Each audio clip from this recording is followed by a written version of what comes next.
Hey guys, and welcome to What I Learned This Week. This week I'm going to show you how to do some quick smoke effects in Toon Boom Harmony. So earlier this year I started work on the Game Grumps animated project, and it was getting pretty close to the deadline, but I wanted to amp up my clips by adding some smoke effects to it. I'd never animated smoke before, so I asked one of the people who I worked with, Deirdre Bean, if she had any tips for me. She was doing effects on Wanda and Danger Mouse at the time, and she showed me this method in Toon Boom, and now I'm going to show you. Sorry if I'm a bit croaky this week, I'm feeling a little bit under the weather. Happy holidays, right? So this is the kind of smoke we're going to go and try and make today. It's pretty simple, but I think it works fairly well. I've opened up my scene here, and you can see that I have a flat background of the video that I want to put the smoke effects over the top of, just so I can see what I'm doing and where I want to put the smoke. I've also drawn some little red guidelines on there for me too. So this will be helpful if you want to do smoke in perspective, or just if you want to make sure you know exactly where you're going to put it. There's already a smoke animation in this file from when I was working on the project, and we're just going to try and replicate that and do another version of it, so you guys can see exactly how I do it step by step. So step 1 is to click the new layer button and create a new drawing layer that we'll call FX1, and this is the layer that I'm going to draw the smoke effect on. And we're going to have it just follow this thorn here in the foreground. When thinking about brushes to use, you want something that's big, blocky and opaque, so steer clear of pencil brushes or texture brushes, and just go for something like the default round. I like using green rather than black when I'm drawing my lines because I think that it's more visible on the canvas than black is. It doesn't blend into the background quite so much, especially if your background is quite dark like mine is. So I'm just drawing here the rough shape I want the smoke to be when it first comes into the frame. These first couple of frames are going to need to be hand drawn one by one, but after that there's a nice trick we can do with in-betweenings to make that a bit quicker for us. For this technique to work, we need everything to be a block shape, so once you have a drawing that you like, be sure to fill it in. So I'm going to speed up this drawing process for you, so you can see what I'm doing, but you don't have to wait the 20 minutes it takes me to get the drawings the way I like them. So essentially with smoke, it comes in fast but then disperses slow, and that's how you should really think about the timing when you're drawing it. This is why I'm hand drawing these first couple of frames as the projectile comes in, because the real slow and arduous part of drawing smoke is a very slow dispersal of it after it's first appeared. You'll find this in explosions or all sorts of things. There's a big initial boom and then a slow ease as the smoke fades out. It's one of the reasons smoke is so fun to animate, but also one of the reasons why it's good to have a shortcut to do that very tight in-betweening that you would usually need to do at the end of the motion. You can see here that the way I'm drawing the smoke is getting more and more stretched out as it goes across the screen. I'm also about to make it a bit more irregular as the smoke begins to break apart.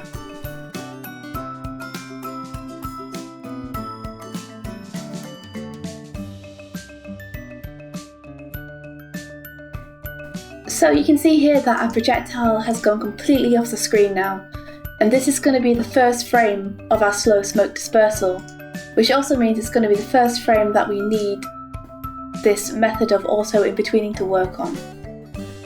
So one of the important things that you should strive to do with this drawing is try and do the outline all in one stroke. This is going to help you later. If you have a million different strokes, that's a million different things for the computer to try and calculate. The simpler you make this, the better it's going to work for you. You can see here that I don't manage to make it all in one line, so I delete that attempt and then try again. Because it's just easier to do it that way, and you're going to have less mishaps when you eventually start trying to in-between this. So you can see here that I've got a drawing that I'm fairly happy with. I've added the gaps from the previous frame as well.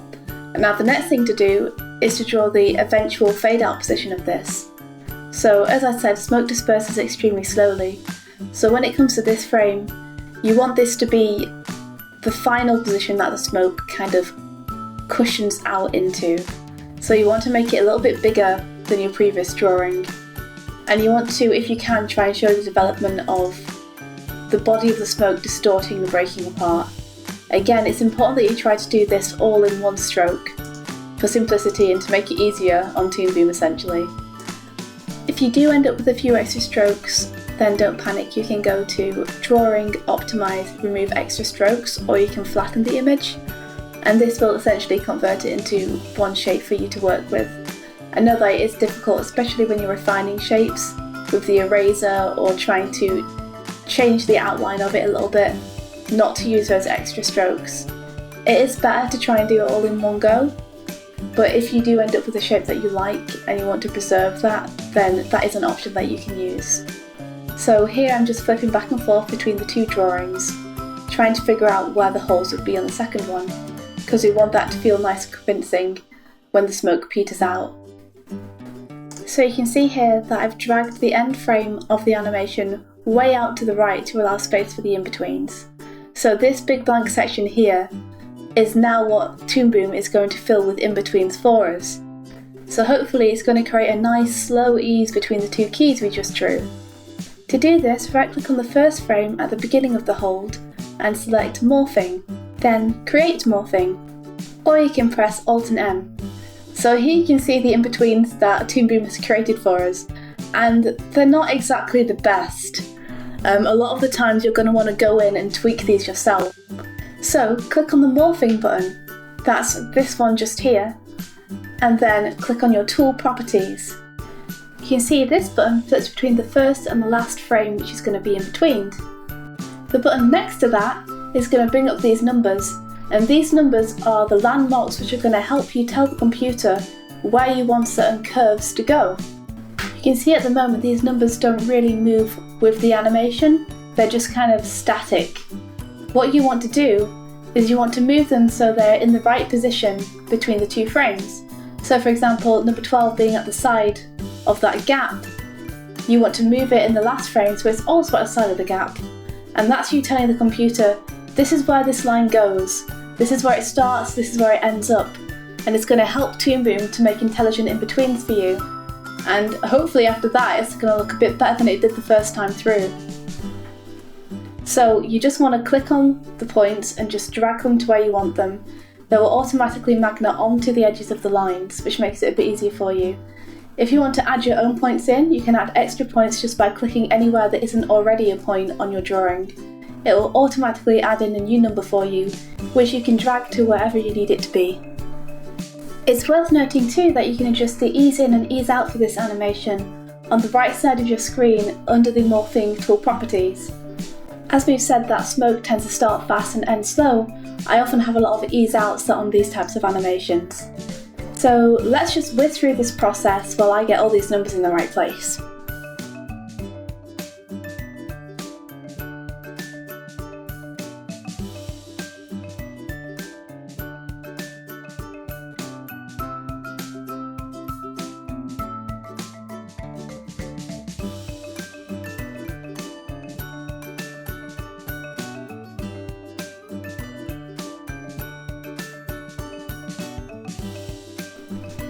Once you get it moving, it's easy to see which parts of the animation aren't working.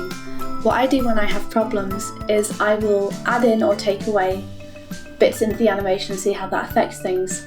So you can see here, I feel like some of these gaps aren't working, so I will erase over the top of them and then retry out the animation to see how it works now. Bit better this time, but that gap there is still bothering me. So if I lose that as well, suddenly it feels much more passable. It can be a lot of fun to work into your animation this way. Once you have the basics working more or less alright, you can start building on top of that and seeing how it affects the movement. And now that we have a good base to work from, I'd like to try making it fade to transparency at the end, like real smoke would. So I'm going to show you a quick way to get transparency into your animation as well, just to make it that bit more convincing. So you want to switch over to your node library. If you're not sure where this is, then you can find it under Windows. The module library is a place where you can find all kinds of effects to plug into your animation, from blur to transparency to colour correction. There's all sorts of things in there, so if you have some free time and you haven't familiarised yourself with it yet, it might be worth having a dig around for fun and seeing what you can find. The other thing you'll want open is your node view. This is an intimidating looking spider diagram of different layers, but once you get familiar with it, it's pretty powerful.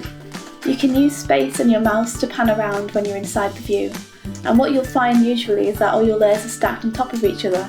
So you'll just need to click on them with your mouse and drag them upwards and out of the central hub so you can see what's going on in there. So you can see here I have the peg and the new drawing that we made to put our effect on. Now the new drawing that you made for your smoke effect is really the only thing you need to worry about right now. So if you're not entirely sure how this view works, don't worry and don't get disheartened. As long as you can find these two layers, that's all we're going to need for today. Now at this point you want to locate the transparency module in your module library, so you might need to scroll around a little bit to find it.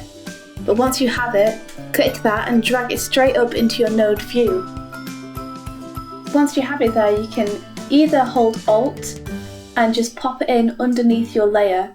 It should join onto the line which links it to the main composite, as you can see here. Clicking on the small yellow box on the left of your transparency module will bring up the layer properties. If you click on the little node icon there, what you will see in the Bezier editor which pops up then is that your value will be set automatically to 50, which means it's semi-transparent. It's not full transparent, it's not full opaque. Looking at these values, 0 means that it's completely opaque and 100 means it's fully transparent. So what we want to do is to create an animation in which it begins opaque and it ends up transparent. You can see that a little red timeline there in the Bezier editor is on the first frame, so any value I adjust here is going to affect the first frame, as that's the one we have selected at the moment. So I'm going to enter in a value of 0 for the first frame, which means that it will be fully opaque. Once I hit enter on that value, you can see that the first frame drops down to the bottom, as now there is an animation that's going to play between 0 on the first frame to 50 on the last frame. However, we want the final frame to be fully opaque, so I'm just going to click on it to select it and enter in 100 as a new value. So that is fully transparent now at the end. So once we exit this, we should now have an animation in which our smoke goes from being fully opaque at the beginning to fully transparent at the end. Let's test it out! So you can see here now that when I play it, the smoke fades out towards the end, which makes it much more convincing. This may seem complex if you've never done it before, but once you've done it a couple of times, it'll come pretty naturally to you, as really there are only a couple of steps and it's just a matter of getting used to it. So here you can see the smoke effect that we began with and the smoke effect that we created today. I'm just going to play them next to each other so you can see the comparison between the two. Not too shabby for half an hour's work, huh? So that's how you can create your own pretty quick and pretty effective smoke animations in Toon Boom.